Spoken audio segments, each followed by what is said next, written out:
तिवारी से। किस प्रकार से व्यवस्था चल रहा है बिहार के स्वास्थ्य में, उन सब विषयों पर आज हम सिलसिलेवार ढंग से बात करेंगे। एनडीए के पार्टी से खुद ये जुड़े हुए हैं और जिस तरीके से चिराग पासवान लगातार एनडीए में कुछ अपनी बातों को रख रहे हैं, उन सब बिंदुओं पर हम चर्चा करेंगे। और स्वास्थ्य व्यवस्था हो, शिक्षा व्यवस्था हो, नल जल और 7 निश्चय योजनाओं पर आज हम बात करेंगे मीडिया प्रभारी अमित तिवारी से। अब बताया जाए। जी, पहले तो मैं अपने दर्शकों को तहे दिल से प्रणाम और रक्षाबंधन को ढेर सारी शुभकामनाएं। आगे हम बात करेंगे पहले स्वास्थ्य विभाग को लेके। अभी हाल ही में कोरोना की जब मृत्यु दर कम थी, हमारे संजय कुमार जी प्रधान सचिव जो स्वास्थ्य विभाग के थे वो थे, तो और अच्छी विधि व्यवस्था हमारी चल रही थी, लेकिन उनको हटा दिया गया थोड़े से राजनीतिक फायदे के लिए। तो ये हिटलरशाही नहीं, ये हिटलरशाही है, लोकतंत्र नहीं है। और यहाँ पे फेल हो गई है हमारी सरकार। हमारा आज का स्लोगन रहेगा बदलता नहीं बदहाल बिहार। तो कहाँ कहाँ बदहाल है फिर आपको बताते हैं। आप सभी ने देखा है कि एनएमसीएच के अधीक्षक को हटाया गया उनके पद से, इसलिए क्योंकि उन्होंने केंद्रीय टीम को जो सत्य बातें थी, जैसी बदतर स्थिति थी वहाँ की, उससे अवगत करा दिया। तो उनको अपने पद से हटना पड़ा, यानी उनको हटा दिया गया सरकार के द्वारा। तो ये हिटलरशाही चल रही है, ये लोकतंत्र कहाँ चल रहा है। तो यहाँ पे स्वास्थ्य की पार्टी, आपकी पार्टी की गठबंधन के मतलब कि एनडीए की सरकार है, ऐसे में आप अपने ही पार्टी के जो ऊपर आरोप लगा रहे हैं, बात कर रहे हैं। जी, हम अपनी पार्टी के ऊपर आरोप नहीं लगा रहे हैं। हमारा ये व्यक्तिगत विचार है कि पार्टी कोई भी हो यदि गलत काम करेगा तो हम आवाज उठाएंगे उसके अगेंस्ट में। नेता वही होता है, नेता का मतलब ही होता है नेतृत्व। आप काम करते हैं जनता के लिए, आप जनता से कर्ज लेते हैं, मत रूपी जो कर्ज लेते हैं उसका आपको देना है बदले में, विकास करके, विनाश करके नहीं, ऐसी बदहाली देके नहीं। तो क्या लगता है कि बिहार की वर्तमान जो स्वास्थ्य व्यवस्था है, शिक्षा व्यवस्था है, या सरकार की जितनी भी योजनाएं हैं, उन योजनाओं में क्या आपको लगता है कि सही से कार्य हो रहा है? एकदम नहीं, सब कागजी रूप से कार्य हो रहा है। अभी आपने शिक्षा की बात जहां तक की, हमारे यहाँ आपने देखा होगा मार्क्स बेसिस पे शिक्षक बहाल किए गए हैं। और जब हमारे यहाँ एग्जाम्स होते हैं तो सेंटर रेल की बोगियां बन जाती है। आए दिन जितने भी एग्जाम्स होते हैं तो वो नकल करके मार्क्स लाते हैं और फिर वो सरकारी पदों पे शिक्षक बन जाते हैं। तो हमारी शिक्षा स्थिति क्या है आप समझ सकते हैं, क्योंकि वो मार्क्स बेसिस पे जो बहाल हुए हैं तो वो तो चोरी करके मार्क्स लाए हैं और उन्हीं को उस पद पे दिया गया, शिक्षक बनाया गया है। तो क्या हमारे बच्चों को सिखा पाएंगे, हमारे कैसे क्या बता चोरी के आधार पर ये सारे लोग? हाँ, क्योंकि मार्क्स बेसिस पे जब हो रहा है तो हमारे राष्ट्रीय न्यूज ने भी कितनी बार पर्दाफाश किया है कि जब एग्जाम सेंटर जहाँ जहाँ चयनित होता है वहाँ पे रेल की बोगियां बन जाती है, एग्जाम सेंटर चीटिंग कराया जाता है, या राष्ट्रीय चैनल ने भी दिखाया है। तो यहाँ पे हम सब लोग, यानी शिक्षा व्यवस्था बदला नहीं, जो पहले था आज भी वैसा ही है, उससे भी बदतर हो गया है। पहले तो एग्जाम्स वगैरह होते थे, लेकिन यहाँ पे मार्क्स बेसिस पे अच्छी बात नहीं है ये सबको बहाल करना, क्योंकि शिक्षा का स्तर नीचे चला जाएगा। इन सब के लिए दोषी किसे आप मानते हैं? गवर्नमेंट को, क्योंकि आप बैठे हैं वहाँ पे पद पे, आप देखते हैं अपनी व्यवस्था को, और देखते हुए भी मार्क्स बेसिस पे क्यों शिक्षक को बहाल कर रहे हैं, या कोई भी विभाग हो मार्क्स बेसिस पे। अब मैं बात करता हूँ कि जो लोजपा के आपके चिराग पासवान है, वो लगातार युवाओं के बीच में काफी चहेते हैं और आप युवा लोजपा के मीडिया प्रभारी भी हैं। तो क्या लगता है कि आने वाले दिनों में जो विधानसभा चुनाव होगा, एनडीए में रहकर लोजपा अपनी पार्टी चुनाव लड़ेगी, या हो सकता है कि आने वाले समय में गठबंधन से बाहर निकलने की कुछ अंदर कदावत चल रही है? जी नहीं, ऐसा कुछ नहीं है। एनडीए में रह के ही लड़ना है, जैसा कि हमारे राष्ट्रीय अध्यक्ष जी का जो अभी निर्णय है, और आगे वो लेंगे तो हम सब स्वीकार करेंगे उस चीज को, जैसा वो निर्णय लेंगे। लेकिन जिस तरीके से मैं बात कर रहा हूँ कि पिछले 15 साल से नीतीश कुमार की सरकार में ये देखा जाए कि ये 5 साल काफी लोगों के लिए झेलने लायक दिख रहा है, क्योंकि लोगों में एकदम नीतीश कुमार के खिलाफ बातें सामने आ रही है। तो क्या लगता है ऐसे में आप जो एनडीए में यदि चुनाव लड़ते हैं, या आपकी पार्टी को कितना नुकसान पहुंचेगा या फायदा पहुंचेगा, क्योंकि अब नीतीश कुमार से लोग ऊब चुके हैं? तो इसीलिए तो मैंने बोला है, हमारा स्लोगन अभी है कि बदलता नहीं बदहाल बिहार। ऐसा भी हो सकता है कि आगे हमारे जो राष्ट्रीय अध्यक्ष जी हैं जो निर्णय लेंगे, अलग होंगे, रहेंगे, पार्टी में रह के चुनाव लड़ेंगे, ये सब उन पे निर्भर करता है। और उन्होंने आवाज उठाना शुरू किया है और बस बिहार की जनता को सपोर्ट करना है उनको, हम यही चाहते हैं। लेकिन यहाँ की जनता तो अब ये समझ में नहीं आ रहा है यहाँ की जनता को कि आखिर वो वोट किसे दें, क्योंकि जिस तरीके से हर जो राजनीतिक पार्टियों के द्वारा जो जनता के बीच में छलावा किया गया, ना तो स्वास्थ्य व्यवस्था दुरुस्त हुआ बिहार में, ना ही शिक्षा व्यवस्था दुरुस्त हुआ, ना ही सड़कें दुरुस्त हुई। और सड़कों को बनाने के लिए जो 7 निश्चय योजना में जो जल जीवन हरियाली है, पेड़ों को अंधाधुंध काट दिया गया। जल जीवन आप देख ही रहे किस तरीके से सब शहरी क्षेत्रों को हो या ग्रामीण क्षेत्रों को, यहाँ सड़क हो, सबको तोड़ दिया गया, लेकिन लोगों के यहाँ जल नहीं पहुंचा है। हाँ, आपने अभी सही कहा, ये बेसिक स्तर की बात है, क्योंकि तोड़ा गया नल जल का जो काम हो तोड़ा गया, फिर उस रोड को रिपेयर नहीं किया गया। अभी जब हमारे मुख्यमंत्री नीतीश कुमार जी जब पहली बार सरकार में आए थे, मुख्यमंत्री बने थे, तो सुदूर ग्रामीण एरियाज में डेवलपमेंट अच्छा हुआ था, यानी सड़कों का निर्माण अच्छा हुआ था। लेकिन अभी 10 साल में उसकी मरम्मत नहीं हो पाई है। उसका अभी उदाहरण है हमारे पास कि आप बीरमपुर से केशवपुर रोड जाइएगा तो आए दिन दुर्घटनाएं होती है और मृत्यु होती है। उसके बाद अभी नई नवेली हमारी सड़क जो बनी हुई थी आरा छपरा 4 लेन, वो भी जर्जर स्थिति में है और वहाँ भी दुर्घटनाएं होती है। और कितनी मौतें हैं उसका रिपोर्ट तो हम सदर अस्पताल से ले सकते हैं। वो तो दुर्घटना वाला सड़क ही दिखता है जैसे। हाँ, तो यहाँ पे स्वास्थ्य में भी बदहाल है, शिक्षा में भी बदहाल है और सड़क की व्यवस्था में भी बदहाल है। बिहार बदलता नहीं, बदहाल है बिहार यहाँ पे। तो क्या लगता है कि चिराग पासवान जो बार बार सरकार के खिलाफ अपनी बात को रखते हैं, तो आने वाले समय में लगता क्या आप लोगों को आने वाले क्योंकि समय आप जैसे जब युवा इस तरीके से एनडीए के खिलाफ बात करते हैं, मतलब कि अपने पार्टी में जो गलत हो रहा है उसको आप स्वीकार कर रहे हैं, तो ऐसे में जो जनता है आपको क्यों सपोर्ट करेगा? जी हाँ, ये नेता का एक गुण होना चाहिए कि आप यदि गलती करते हैं तो उसको स्वीकारिए और सुधारने का प्रयास करिए, क्योंकि जनता अब कब सुधारिएगा? 15 साल होने जा रहा है, जनता पूछ रही है और हमारे अध्यक्ष जी भी इस पे पूछ रहे हैं हमेशा सवाल कि इसमें सुधार होना चाहिए, क्योंकि वो भी गलत का साथ नहीं दे रहे हैं। उनको लग रहा है, ठीक है हम एनडीए में हैं, लेकिन उनको लग रहा है कि यहाँ पे काम हमारा गलत हो रहा है, तो उसके लिए वो विरोध जता रहे हैं। और वो आगे की जो आप अब हम नल जल की जो स्थिति आपने देखा, क्योंकि आप तो खुद गांव ग्रामीण क्षेत्र से आते हैं और आपके क्षेत्र में तो वहाँ पर जो स्थिति है हमने भी देखा है, तो क्या लगता है कि आने वाले समय में या चुनाव के मद्देनजर कुछ घोषणाएं की जाएगी, या चुनाव के लिए ये सब छोड़ा गया था कि चुनाव के सगुफा के तौर पर वह बनाया जाएगा, निर्माण किया जाएगा, ताकि लोगों के बीच में फिर हमने एक सड़क बना दिया, नल जल योजना दे दिया और लॉलीपॉप देकर लोगों को। तो यही तो 2 पंक्तियां मैं आपसे कहना चाहूंगा। यदि एक नेता, आप अच्छे नेता हैं, कोई भी नेता यदि हमें सुन रहा हो तो अच्छे नेता हैं तो दिल से नहीं लेंगे, और जो गंदे हैं वो अब दिल से ले लें। उनकी परिभाषा हो गई है, नेता नहीं मैं चोर हूँ, ईमान मेरा है नहीं। नेता नहीं मैं चोर हूँ, ईमान मेरा है नहीं, मौका मिले तो साध लूँ, मौका परस्त मैं हूँ नहीं। ये उन लोगों का स्लोगन है, परिभाषा हो गई है। आज आप कहीं भी जाइए बूथ कमेटी बनाने, यूथ मास जो है हमारे प्रलोभन में रहते हैं कि कुछ पैसे मिलेंगे, तो हमारे स्वर्णिम राजनीति की क्या यही परिभाषा अभी तक दी गई है? हमारे राजनीतिज्ञों के द्वारा परिभाषित की गई है अभी तक।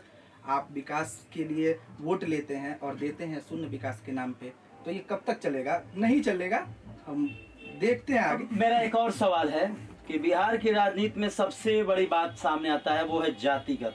जी।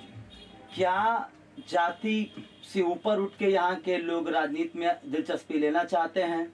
बदलाव सबको चाहिए, परिवर्तन सबको चाहिए, लेकिन जब बात आता है चुनाव के समय तो हर तबके के लोग एक जाति विशेष को सपोर्ट करते हैं, और परिणाम आपके सामने है जो अभी देख रहे हैं। क्योंकि बिहार की स्थिति इस कोरोना महामारी में पूरी तरीके से जनता के सामने है, ना ही यहाँ रोजगार है और ना ही स्वास्थ्य व्यवस्था है, और शिक्षा की व्यवस्था की बात की जाए तो पूर्ण रूप से यहाँ पर खत्म नजर आ रही है।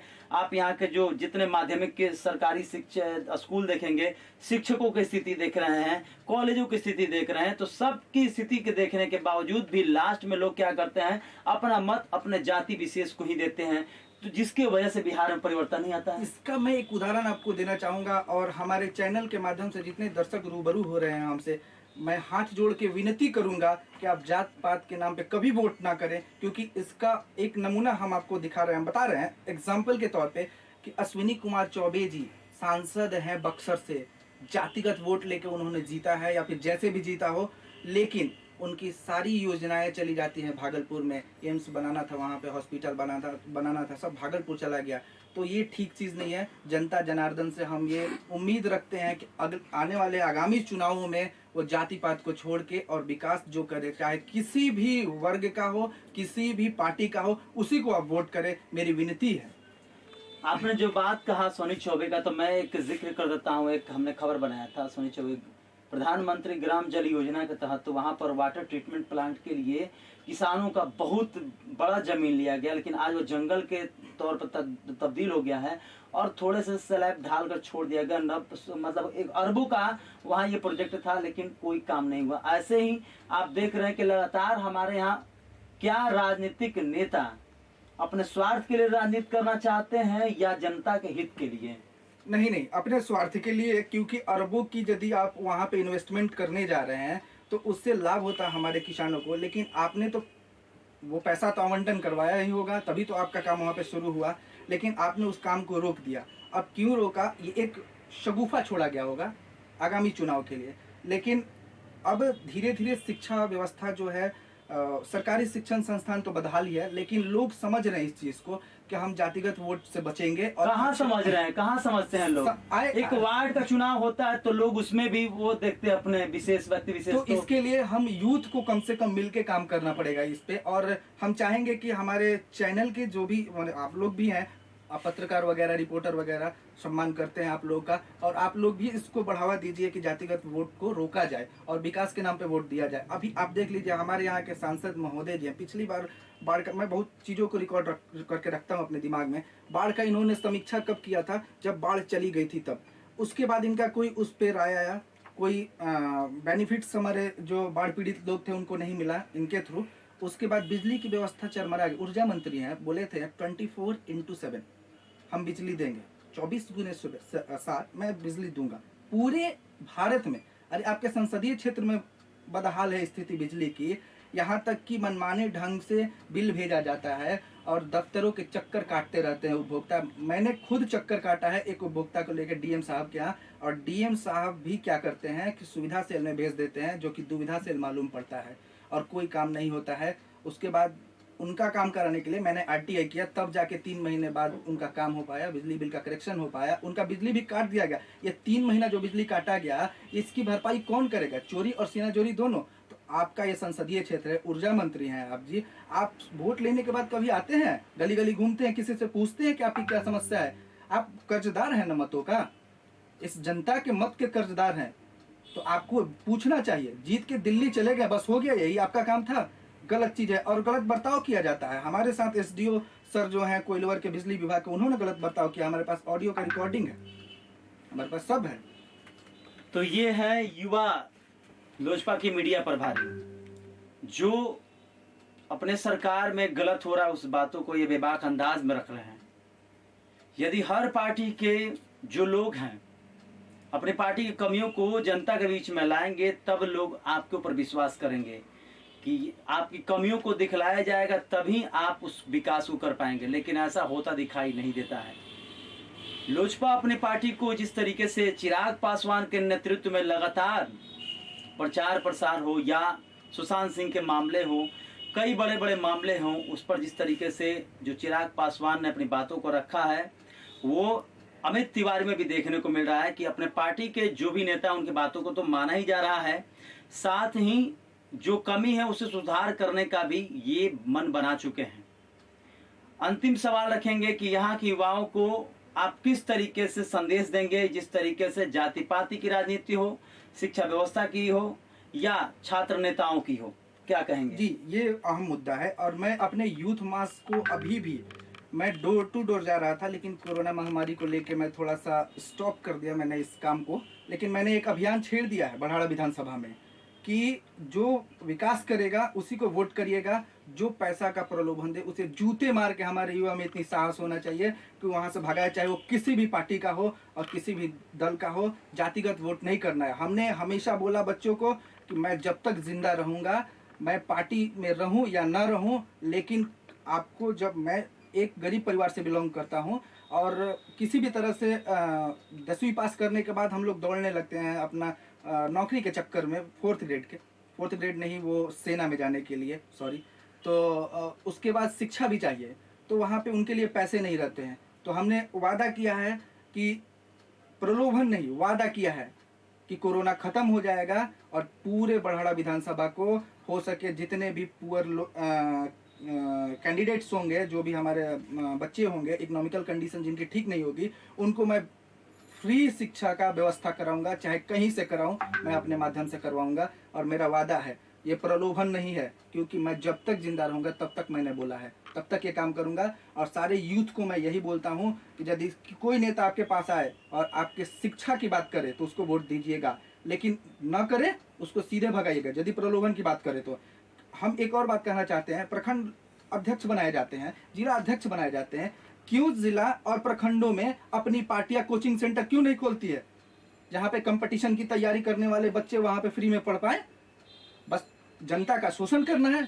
पार्टी कोई भी हो, आप एक बार खोल के देखिए, कहीं नहीं हारिएगा, हर विधानसभा क्षेत्र अपना होगा, चाहे लोजपा हो हमारी, चाहे कोई हो, अपना खोलिए लोजपा एजुकेशन सेंटर, कोचिंग सेंटर, कोई भी आप खोल के देखिए, जिसमें बच्चों को कम फी में भी पढ़ाया जाए, और जो इकोनॉमिकल कंडीशन जिनका ठीक नहीं है उनको फ्री में पढ़ाया जाए। आप देखिए, आपको वोट मांगने की जरूरत नहीं पड़ेगी डोर टू डोर जाने के लिए, आपका वोट ऐसे ही आ जाएगा आपके पास। जी, तो मैं यूथ से यही चाहूँगा कि जातिगत वोट ना करे, जो शिक्षा के स्तर को बढ़ाने की बात करे, जो आपके भविष्य के बारे में बात करे, बस उसे वोट करे। और जो जात पात पे हमेशा वोट मांगे, प्रलोभन दे, उसको जूते मार के भगाए, चाहे किसी भी पार्टी का हो। और इसके आगे मैं यही कुछ नहीं कहूँगा। और इसके आगे मैं एक बार फिर कहूँगा अपने यूथ को कि ये माँ जननी, हमारी मातृभूमि जो है, यहाँ पे हमारी मातृभूमि तो कभी जात पात नहीं करती है अपने बच्चों के साथ, वो तो एक समान हम लोगों को रखती है, फिर हम जात पात क्यों करते हैं, ये आप समझिए। तो ये थे युवा लोजपा मीडिया प्रभारी अमित तिवारी, जिन्होंने स्पष्ट शब्दों में कहा कि यदि आपको कोई प्रलोभन देता है, किसी भी दल का नेता या पार्टी हो, उसे जूते मार कर भगाइए, क्योंकि बात साफ है कि बिहार में परिवर्तन होता कुछ दिखाई नहीं दे रहा है। और जिस तरीके से कोरोना महामारी में बाहर से लोग आए और उन्हें रोजगार नहीं मिल रहा, और यहाँ के जो लोगों को रोजगार छिन गया, उस पर भी कई तरीके के बात हुआ। और इन्होंने कहा कि इनकी पार्टी हमेशा सही को सही और गलत को गलत मानती है, क्योंकि यदि कुछ भी गलत होगा तो पार्टी उसे सही नहीं कहेगा, यदि सही है तो ही सही कहेगा।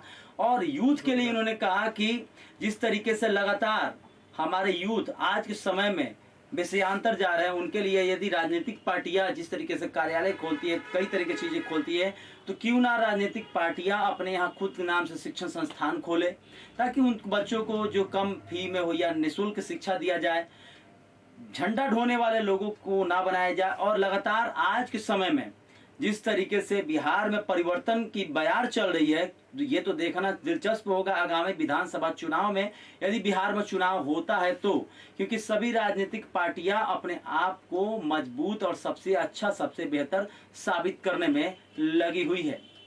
लेते हैं विदा यहीं पर। कार्यक्रम में अगले बार किसी और शख्स से मिलेंगे।